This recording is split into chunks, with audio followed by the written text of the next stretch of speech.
Wed Talks. Empower, elevate, excel. This is a guest podcast.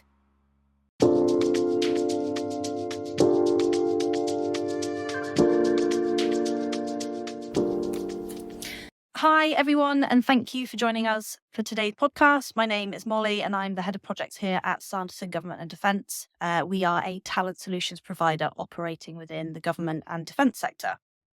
I'm feeling particularly privileged today to be joined by the wonderful Sam Morgan from Rethink Menopause. So, hi, Sam.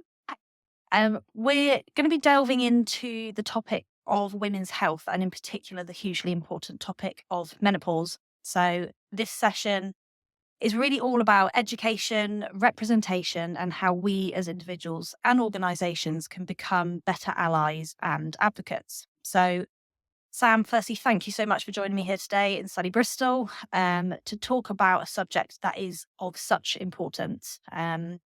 Would you like to maybe use this opportunity to introduce yourself and tell us a little bit about you and your history and, of course, Rethink Menopause? Yeah, thanks, Molly. That would be great. So, yes, I'm Dr. Sam Morgan. I've worked as a GP in Bristol for the last 20 years. And in that time, I've developed particular interests in women's health, lifestyle medicine, and education. A few years back now, I completed my specialist menopause training, and I've set up Rethink Menopause really with the aims of sharing information, of providing consultations from a really holistic viewpoint, looking at not just HRT, but what we can do in terms of our lifestyle to support ourselves at menopause. So yeah, I'm really pleased to be here. Thank you. Thank you. That's amazing. And thanks for such a good overview. So I think the work that you're doing and have done is in the past is really crucial in making sure that women going through these changes feel heard and seen and have, robust support structures in place. As you know, Sam, we at Sanderson Government and Defence have recently partnered with Women Empowering Defence, which is a community of individuals all who are passionate about challenging biases and breaking down barriers and creating a more diverse future for the defence sector. And the ability to use sessions like this to raise awareness and empathy is absolutely paramount. So again, we really appreciate the time you've taken to come and talk to us. So we've pulled together some really great content for today, and I'm really excited to get into it. Now, I'm the first to admit that this is a subject that until recent years, I didn't feel that I had a particularly good understanding of. I found that I was often finding conflicting information, particularly around the various stages of menopause. So with that in mind, are you happy to kick off the session maybe by initially talking us through some of the different stages, incorporating obviously perimenopause, menopause, and then finally post-menopause? Yeah, absolutely. That seems like a really good starting point. So menopause is the point in time 12 months after the last period. Like many things in menopause care, though, this definition doesn't work for all of us, as not everyone will be having periods in the perimenopause. And perimenopause is that time leading up to the menopause, and then the post-menopause years are the years after menopause. And with our average life expectancy as women in the UK currently being 83, we're likely to be post-menopausal for at least 30 years. So for me as a menopause specialist, thinking about our long-term health and well-being is just as important as our symptoms. Also, just a note on language, although we'll be referring to women today, all of the information applies to anyone experiencing menopause, whether or not they identify as a woman. Thank you, Sam. That's really useful, a really useful opening piece on the stages. Now, society tells us that the beginning of this estrogen decline starts with women, quote unquote, of a certain age. Can you maybe dispel some of the myths around this? Yeah, so the average age of menopause in the UK at the moment is 51, but 1 in 20 of us will be menopausal by 40 to 45, and 1 in 100 by age 40. Some of us are more likely to have an earlier menopause, for example, if we smoke, if we have a lower body mass index, with certain medical conditions like thyroid conditions, and if we've had any treatment around the pelvic area, whether that's treatment like radiotherapy or surgical treatment like a hysterectomy. We might go through later menopause if we've had lots of children and if we've been on the contraceptive pill for a long time. Often I'm asked if our mum's age of menopause predicts our own age of menopause, and there is some truth in that. And the age of our sisters, if we have one, seems to be even more predictive. And with the average length of perimenopause being 4 to 8 years, we could see if 1 in 20 of us are menopausal by 40 to 45, then 1 in 20 of us may well have symptoms in our 30s, probably far sooner than we might anticipate. Some of us have no symptoms at all. On average, symptoms last around 4 to 8 years, and for some women, symptoms can unfortunately be lifelong. That's really interesting to understand kind of how both the timelines and the symptoms can vary so much from person to person. And I think another thing to note is, it's fascinating that the ages of our sister's menopause can potentially predict our own menopause is really interesting as well. So sex hormones play a vital part in our well-being, it seems. Could you give a brief rundown of how these sex hormones affect the body and what biological processes they're responsible for? Yeah, absolutely. So let's take estrogen, progesterone, and testosterone in turn. Maisie Hill, who wrote a great book called Period Power, describes estrogen as the Beyonce of our hormones. Estrogen basically makes us feel like anything is possible. With estrogen on board, we're more confident, more talkative, and more sociable. And if we think about this through the reproductive lens, basically, estrogen helps us find a partner. And although we probably all know about its role in puberty and reproduction, there's so much more. So we have estrogen receptors everywhere through the body. And for me, understanding its many functions can help us to make sense of what we experience at perimenopause. Estrogen is anabolic. It builds tissues. And when estrogen is dominant, we can more easily repair and build muscle and bone. It keeps our joints supple too. Estrogen affects nerve transmission and helps our speech be more fluid. It regulates our body temperature and our heart rate. It helps our metabolism and reduces inflammation. So estrogen has these amazing metabolic effects on things like glucose and cholesterol and blood vessels, and we're really protected from cardiovascular disease by estrogen. It regulates nitric oxide, which is something called a vasodilator, and this effect is one of the reasons that migraines are more common in women when they have less estrogen on board. It also stimulates histamine release, which can affect the allergy response. It improves our mood, stimulating the release of serotonin and blocking the effects of cortisol. And it regulates our sleep. It helps the gut microbiome, maintaining our bowel function, regulates our appetite, reduces moisture loss from the skin, produces melanin, the skin pigment. And it increases libido, lubricating the vulvovaginal tissues and helping the vaginal microbiome, also improving bladder function and reducing urinary infections. So all in all, it's pretty amazing, and no wonder we notice the effects of the levels falling and changing. And then progesterone, well, it's quite different. So when we ovulate, the remains of the follicle in the ovary form something called a corpus luteum, which produces progesterone.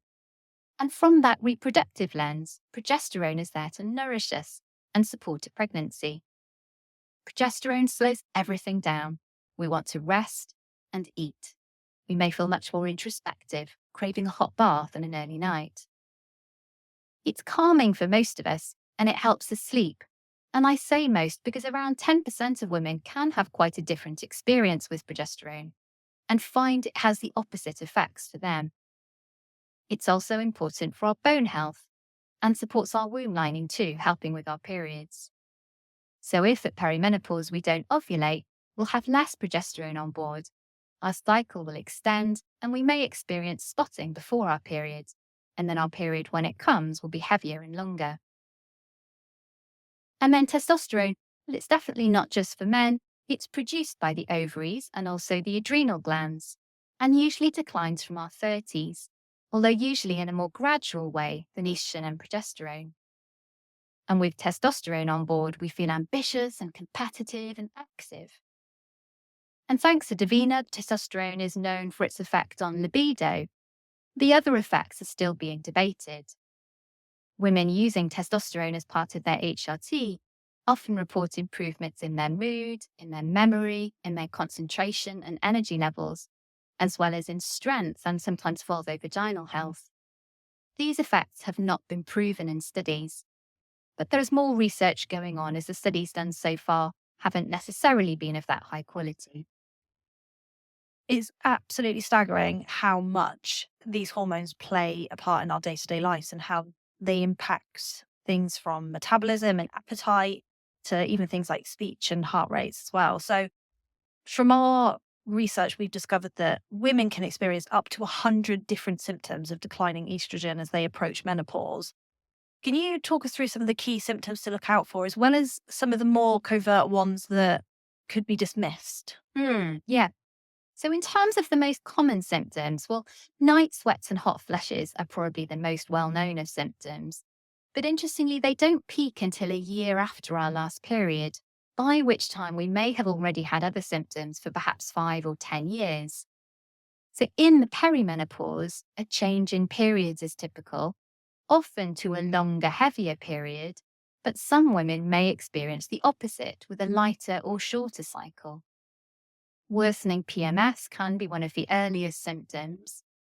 Anxiety, low mood, rage, brain fog, and low self-esteem are unfortunately all very common. Fatigue can be debilitating, often expressed as being like a jet lag sort of feeling. Less melatonin secretion at perimenopause is one of the factors that contributes to poor sleep. Vaginal dryness is common, and perhaps not surprisingly with that list, libido often falls.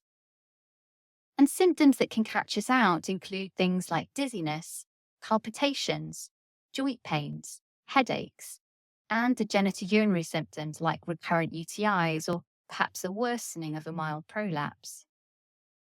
It can also feel like everything's drying out: our hair, our skin, our mouth, our eyes, our nails.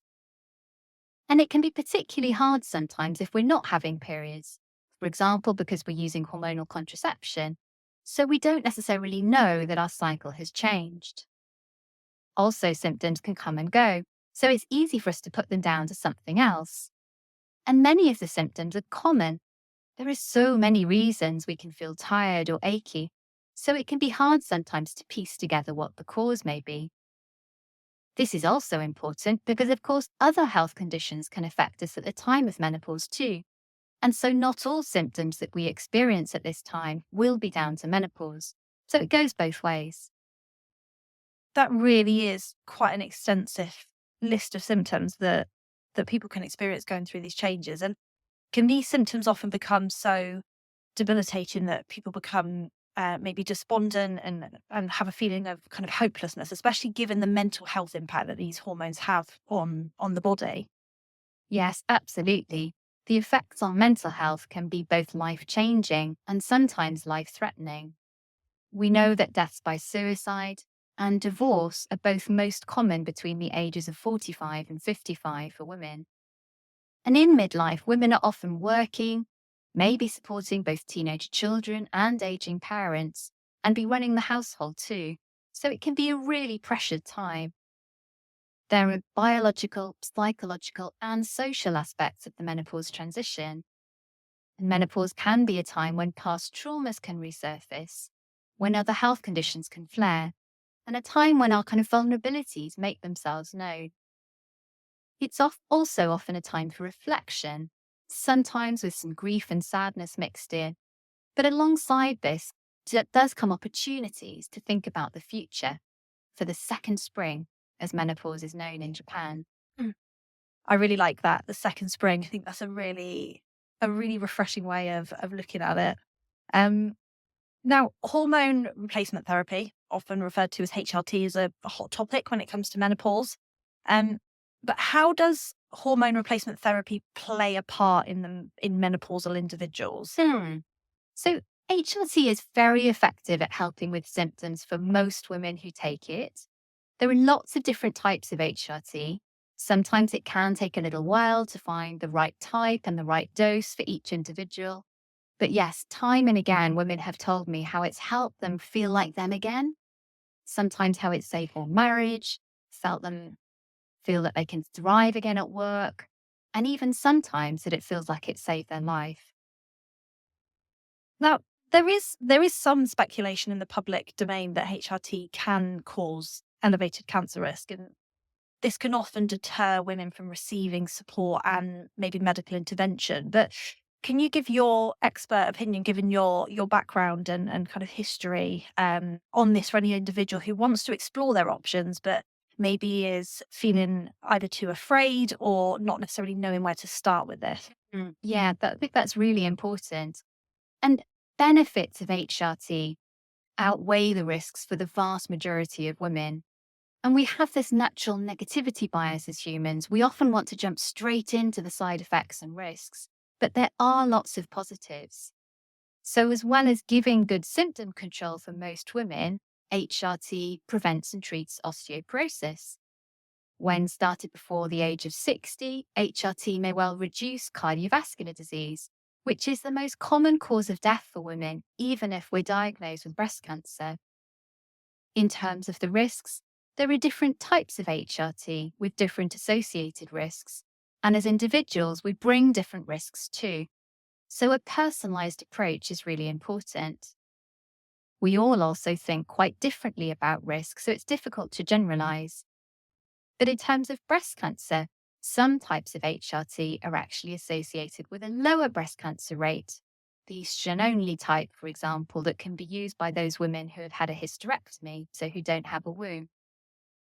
Other types of HRT can be associated with an increased risk of breast cancer, and this varies by the type of HRT, the dosage, and how long it's used for. But I think you're right that it's important to explore all options, and it's useful for people to know that there are also non-hormonal treatments that can help with symptoms, and lifestyle measures too that can make a significant difference. So even if you think you don't want to take HRT or can't take HRT, if you're struggling with symptoms, do have a conversation with a healthcare professional to find out more about your options. That's really useful insights and advice, and I think that would be really helpful for some of our listeners here today. So thank you. So we know that having a decline in estrogen can have a significant effect on the female body. Now, 19% of the defence sector identify as female, making it a heavily male-dominated industry. Working in a fast-paced, mission-critical domain like defence can also be very demanding. So how could hormonal health affect a woman's ability to function within the workplace? Well, it's first important to say that not all women will experience symptoms, but yes, for some, there can be significant effects on work. Research shows us that 10% of women in the UK have left work due to their menopause symptoms, and another 14% have reduced their hours. Overall, 60% of women say menopause does have a negative impact on their work. And the symptoms that I most often hear about having a particular impact on work are things like poor sleep and the cognitive symptoms. So, brain fog, poor concentration, word finding difficulties can really impact self esteem and how confident we feel in the workplace. And this can be particularly the case in demanding environments. No two experiences are the same, though. So, one woman may be having such heavy periods, she dreads coming into work for fear of flooding through her clothes and staining a chair. Someone else may not be bothered by their bleeds at all, but may be really debilitated by anxiety. And another may have lost such confidence, she feels like a fraud and thinks everyone can see straight through her. So I'm sure, as you can see, the impact on work can potentially be really significant. The right support, though, can really help to mitigate the impact of menopause symptoms on that individual's health and well-being, meaning they're likely to be in work more and feel happier and more productive when they are. So it sounds like having the correct support structure in place is pivotal. How do you think advocacy and education play its part? And how can colleagues, and in particular our male counterparts, help support women in the defence sector on this matter? Yeah, it's so important. I recently met with a woman in her early 40s who told me it was her male line manager, just in his 20s, who was the first to ask her if she had considered whether she could be in perimenopause. She went away and did some reading, said it was like a light bulb, and she was so grateful to him. She had thought she was too young for menopause, thinking it started in somebody's 50s. So, in terms of workplace support, there are a number of things that can be really helpful. Menopause policies are certainly worth looking at. And within a policy, it's useful to include things like those definitions that we started with, common symptoms, and an acknowledgement as to how menopause can affect somebody at work. It's also important to cover the legal issues and the duty of care of employers, the potential for workplace adjustments, and the available sources of support. But a policy is a tiny part of a much bigger cultural change, and it's only likely to be really beneficial if it starts a wider conversation, supports those safe conversations, the training, everything else. And conversations about the impact of menopause aren't only important for the women experiencing menopause directly, because sometimes, of course, a partner of a person experiencing menopause may be indirectly affected too. And when you're thinking about culture, it can be useful to reflect honestly about what jokes and banter you may hear in your workplace. Is that coffee room chat supportive and non-judgmental? Are staff able to openly share their experiences if they want to? Training can be really helpful for both managers and employees to increase their own knowledge and awareness about the menopause. Menopause champions can be that person in the organisation who is the go-to person, somebody who really understands. Sometimes that will be as a result of their own lived experience. It doesn't have to be. And when thinking about the working environment, it's helpful to think about clothing if that applies to your organisation, having clothing that's made of breathable materials, having some extra sets of clothing for people can be useful. And also the physical facilities, things like supplying a fan, cold water, making sure somebody can go for regular bathroom breaks if they need them, having a quiet area where they can decompress if things are feeling so they're too much. And flexible working patterns are a measure that can really help some people manage their symptoms too. This is really useful. I think it just emphasizes the importance of awareness, both for the individuals that are going through these changes and for the people around them. So whether that's friends or family or colleagues and also employers as well. So my final question today is about the new guidance that's come into place. So what's your view on the likely impact of this guidance, whereby if menopause symptoms have a long-term and substantial impact on a woman's ability to carry out normal day-to-day activities, that these symptoms could be considered as a disability? Well, yeah, so the protected characteristics under the Equality Act of 2010 include age, sex, and disability. And in January last year, 23, we learned menopause would not be added, as there were concerns that that could potentially discriminate against men with long-term medical conditions. And disability in this context means a physical or mental impairment for 12 months or more that impacts on day-to-day abilities. Many people experiencing menopause may feel this applies to them, and there have been an increasing number of employment tribunals related to menopause, with women winning where they can show they have been disadvantaged and treated less favourably because of their menopause symptoms. The new guidance from the EHRC, the Equalities and Human Rights Commission, has essentially clarified the legal responsibilities of employers in terms of things like having a duty to make reasonable adjustments where menopause symptoms are significant and may be considered a disability. Brilliant. Thank you for that. I think it's clear that although there has been so much progress made around women's health and more recently around the menopause topic, there is still such a long way to go when it comes to organisations being able to not only attract, but to retain their top female talent. So I think if this session has made one individual feel heard and validated, or equally if this session has raised enough awareness to start driving forwards positive change within organisations, then in my eyes, it's a success. I think let's keep the conversation going. Let's keep breaking down barriers, challenging bias, and continuing to work towards a better balance, not just for this generation of females, but for the future generations as well. Sam, thank you so much for joining us today. It's been a really interesting and eye-opening session, and I hope it's had a positive impact on our listeners. You're welcome, Molly. Thanks for having me. No problem. So for more information on the great work that Sam is doing, head over to rethinkmenopause.com, where you'll find plenty of support and available resources, whether that's for individual support or education within your organisation. And for further information around Sanderson Government and Defence and our pivotal partnership with Women Empowering Defence, head over to womenempoweringdefence.com. Thank you so much for listening, everyone. Thanks for joining us. Stay tuned for more episodes coming soon.